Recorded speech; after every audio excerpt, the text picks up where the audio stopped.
Well, here we are, guys. We're going to talk about the 6620 today.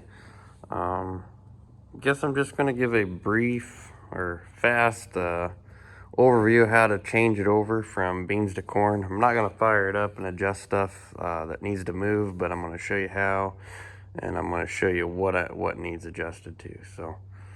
So anyhow, I guess the first thing we need to start off with is for beans. We run the feeder house chain.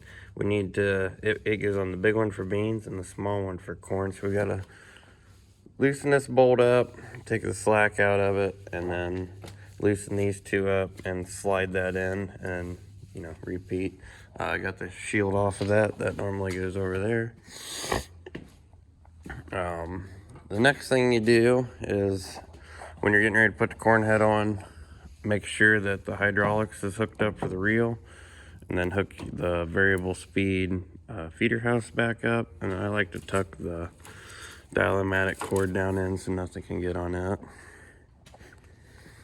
Try to walk around the gator. When I run corn, I normally like to turn my spinner up a little bit if you have a spinner. I like to get that stuff spread out a little bit better. And then we pull the knives out of the chopper. That is a really, really, really big one. We'll talk about in there later. Okay, from in the cab, what you want to do is this year, I got a glare going.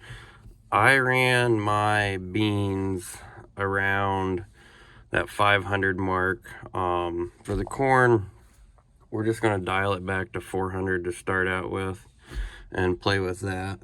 And to do that is basically, if you can read that, you just move this hydraulic lever back and forth, and that's what adjusts your adjustable sieve down below. For sure, you got to turn your dial-o-matic header height off, and then also we want to think here. We got to open up our concave, which that tells you about where it needs to be, and that is this here. I opened mine up. I think right now it's a little too far open. I actually want to set it right around 15 to 18, so, or on the numbers anyhow. So that's that. We don't need the reel drive at this point in time. So there's all that.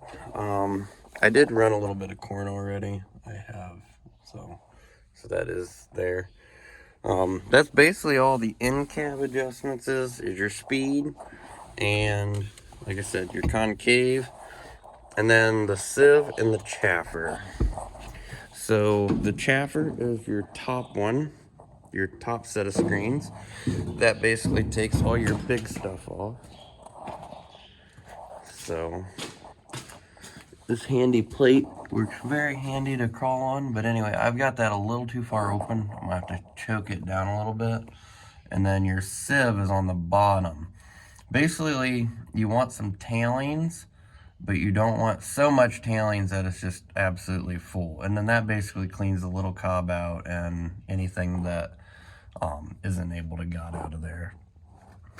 So that's basically on the 6620. There's really not a whole lot of things that need messed with. Like the tailboard, I leave that all the same. The reason we pull the knives out is them cobs will absolutely destroy it. While I'm over here, I did update this a little bit. I put a bar on here that was made up, and that basically takes the flop out of it, and this thing was jumping out on running on the side, so that eliminated that.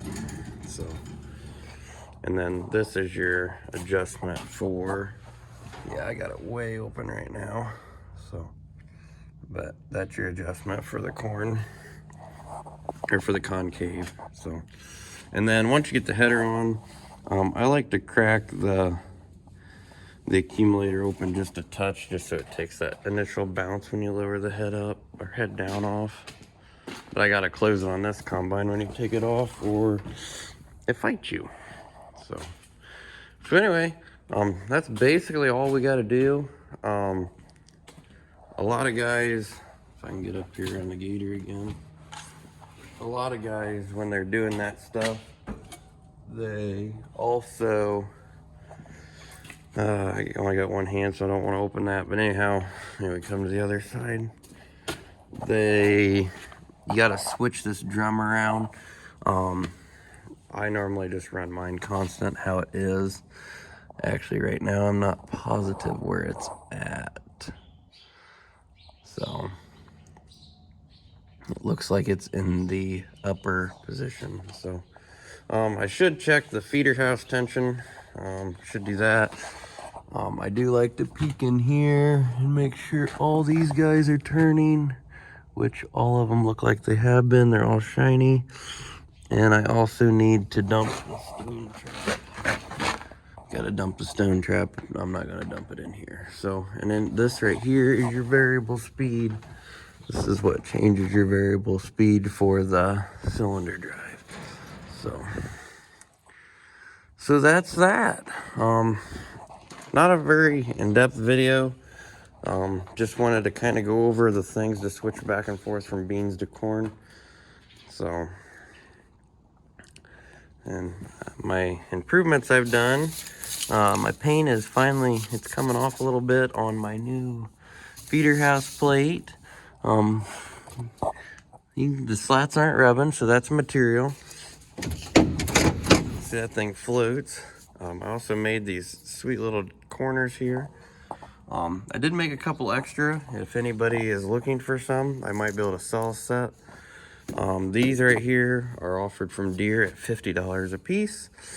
So we just had them cut out and I bent them up. So they fit real nice. Put new bolts in there, and you can see the crops rubbing across it already and getting it shined up. Adjustments to the head we need to go over. The head's not up here, unfortunately.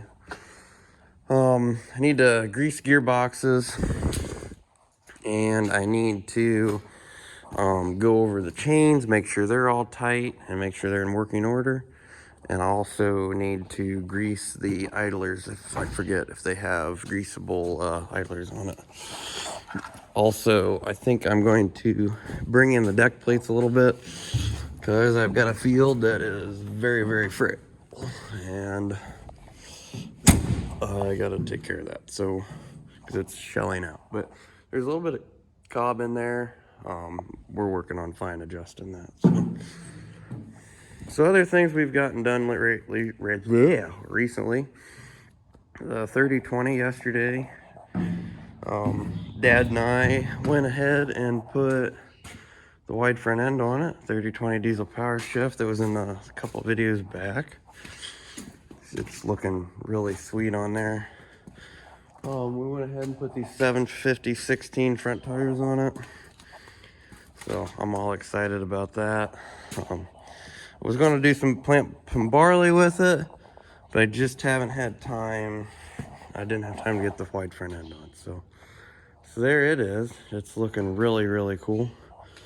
So yeah, so that's going to be today's video. I did put LED lights on the combine. I need to buy one light fixture for it.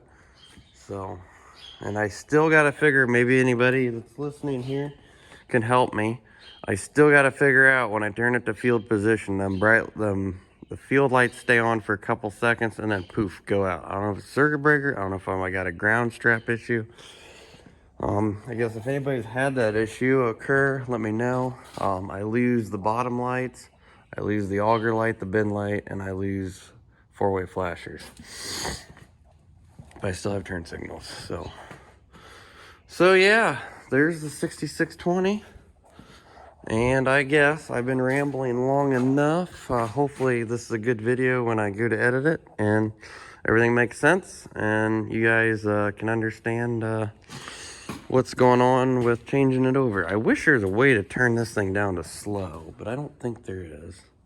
It's not like the newer machines. So anyway, I guess I'll try to get over here give you a nice picture of the 30-20 to end with, and everybody have a great day. Thanks for watching. All right, while we're here, we're gonna go over the corn head a little bit, what we gotta do. So I bought new, whatever you want to call these Hoosier jiggers. I bought all new ones of those. We're gonna put them on because these ones are really frail and floppy, and like these, they don't line up, but I think that's just because, anyway. And I also want to bring these closer together, the deck plates, because, well, for one, they got some pretty good wear on them, which I should just take them off and weld them up, but I don't know if I have time. And they're so far apart that the corn is basically, yeah. So if they're tighter, it'll probably strip easier. So this is a 444 low 10. I can't tell you what year it is, I don't know. I got this with the 6620. It's a whole lot better than the one that we had for the 4420. So anyway, so it's in fairly good shape.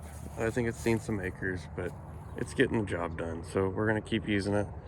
But anyway, so that's what we got to do to it. And I also got to go through and pick it up in the air and grease each. Basically put a half a tube to a tube of grease in each gearbox. And then for the amount of corn we're running, I'm not gonna worry about it after that.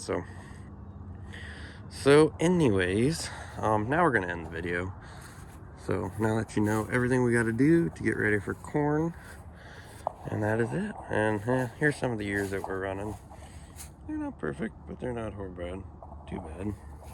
So I did open up. I took all the enders off the other night, or last night, just to see what was going to happen. So make sure everything was functioning. So, alrighty guys, I'll catch you all later.